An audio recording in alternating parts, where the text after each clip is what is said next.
Hello everyone, this is Renuka. Today I'm back again with the new lesson, The Black Aeroplane, written by Frederick Fessig. And it's a mystical story. And mystical stories are left open ending.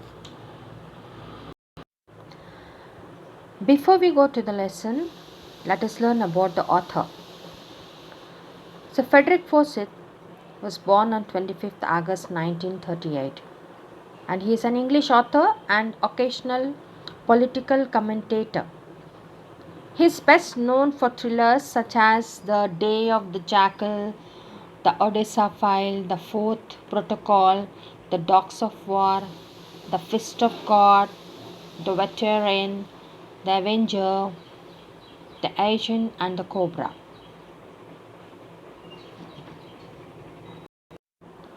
Now let us move ahead to the lesson, children. So, whenever I read the text, please look into the textbook and then I'm going to explain. Listen carefully, children.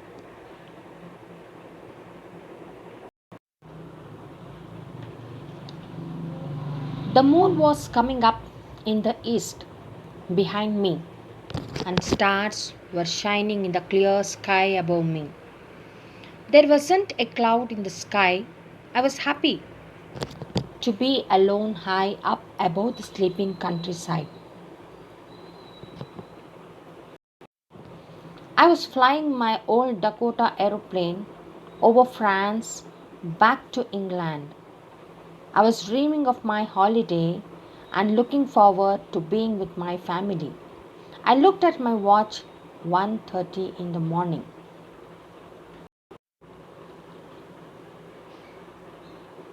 Children, the story Black Aeroplane is about a pilot who feels happy and contented to fly over a city that is sleeping. He is flying from Paris to London. So it was night time when the sky was clear and the stars could be seen twinkling. The pilot felt peace in being above a country that had fallen asleep. While he was flying over France to England, it was 1:30 in the morning and he was fantasizing about the holidaying with his family. And now let us move to the next para. I should call Paris control soon, I thought as I looked down past the nose of the aeroplane. I saw the lights of a big city in front of me. I switched on the radio and said, Paris Control, Dakota DS-088 here. Can you hear me? I'm on my way to England. Over the voice from the radio answered me immediately. DS-088, I can hear you. You ought to turn 12 degrees west now, DS-088 over. So, children, when the aeroplane was in France, the pilot thought of informing the Paris control personnel about its presence and for instructions. At that time, lights from the Paris city were blaring at him. He informed the control agency, to which they replied with further instruction and directions. The control room at Paris instructed him to turn 12 degrees towards the west. I checked the map and the compass, switched over to my second and last fuel tank, and turned the Dakota 12 degrees west towards England. I'll be in time for breakfast, I thought. A good big English breakfast. Everything was going well. It was an easy flight. So, the meaning of compass here, instrument for telling direction. So, children, here, after receiving the instructions, the pilot geared up and followed them while putting the last fuel tank into operation. All this time, he was dreaming about his time with his family, and then he started thinking about having a satisfactory breakfast at the destination point. He was calm as everything was going as planned. Let's move to the next para, children.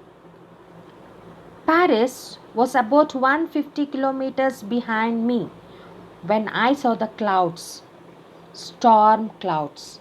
They were huge. They looked like black mountains standing in front of me across the sky. I knew I could not fly up and over them, and I did not have enough fuel to fly around them to the north or south. I ought to go back to Paris, I thought, but I wanted to get home. I wanted that breakfast. I'll take the risk, I thought, and flew that old Dakota straight into the storm. So, children, here the plane had crossed the Paris when he started seeing the clouds in the sky.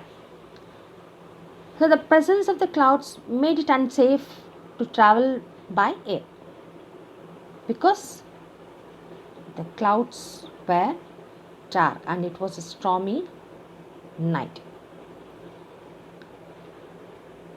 And here there was chance of storm. They were so huge and dark that the pilot compared them with black mountains. He knew he could not pass them as it was impossible to go above them or escape them with the amount of fuel that was left in the last tank. So only very little uh, uh, fuel was left.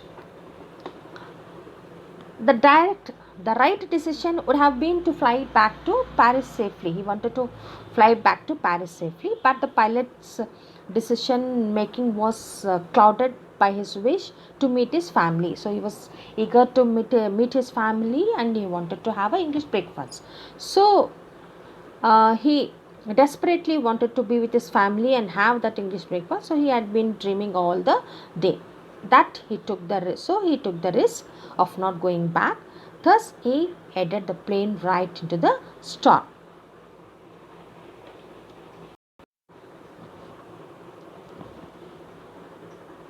Inside the clouds, everything was suddenly black. It was impossible to see anything outside the aeroplane. The old aeroplane jammed and twisted in the air. I looked at the compass. I couldn't believe my eyes. The compass was turning round and round and round. It was dead. It would not work. The other instruments were suddenly dead too. I tried the radio. So it was so dark, children, because of the storm, that nothing was visible outside the plane. He started losing the control over the aeroplane. The compass and other instruments had also stopped working because of the bad weather, and he became helpless. Next para, look into the text. Paris control, Paris control. Can you hear me? There was no answer. The radio was dead too. I had no radio, no compass, and I could not see where I was. I was lost in the storm, then in the black clouds quite near me. I saw another aeroplane.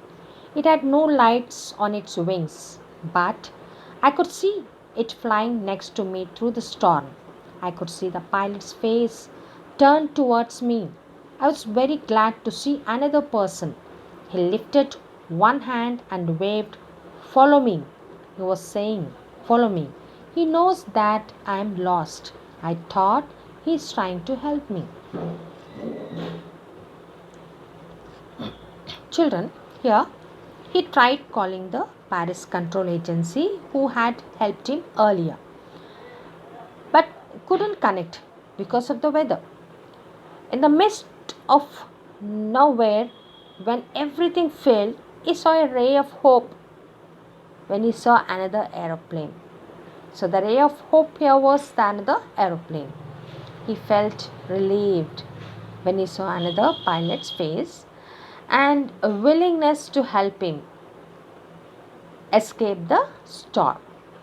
So he thought to himself that the other pilot is very kind, as he knew that they were lost and was trying to help him. He turned his aeroplane slowly to the north in front of my Dakota so that it would be easier for me to follow him. I was very happy to go behind the strange aeroplanes like an obedient child.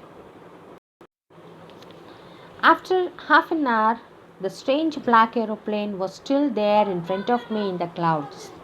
Now, there was enough fuel in the old Dakota's last tank to fly for 5 or 10 minutes more.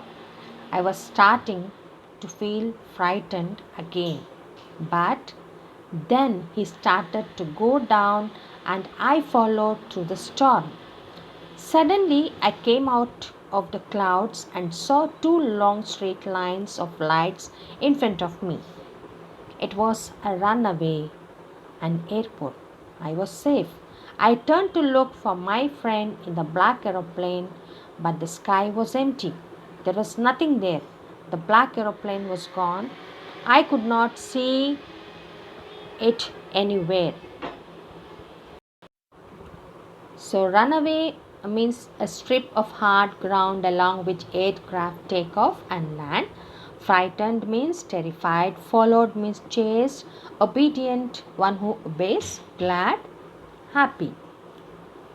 So, the other pilot took his plane ahead of the lost aeroplane to make it easier for them to follow, while the author followed him like an obedient child. So, where the other pilot was trying to help him, so the narrator means the author tried to follow him. He was also panicking because there was very less amount of fuel left. It was only then that he started coming out of the storm and could see the runway to land his plane safely. When he turned to thank the other pilot, he realized that the plane that helped him had disappeared as soon as he came out of the storm.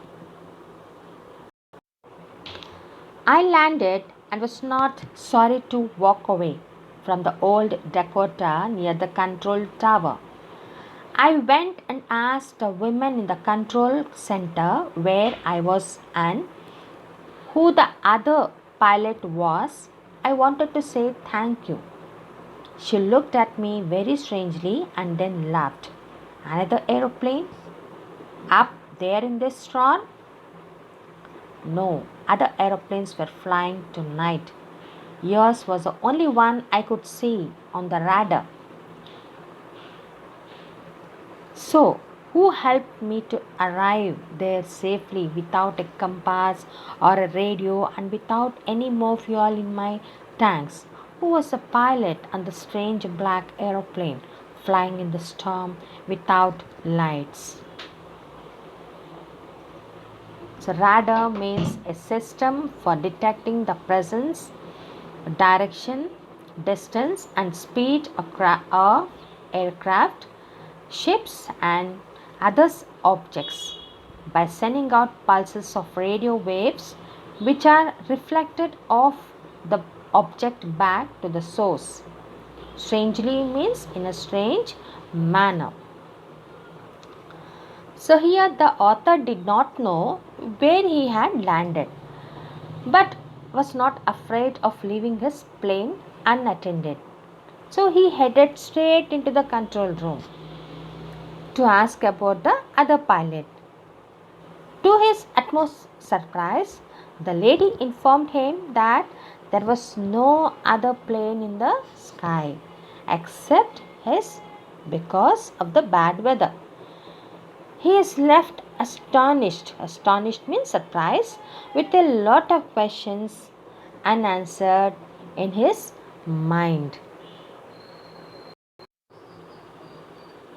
Hope you have understood this mystical story, and now it's time for you to think and ink in your homework book that who helped the narrator to reach safely. Thank you. I'll be back with a new chapter in next session. Till then, take care. Bye bye.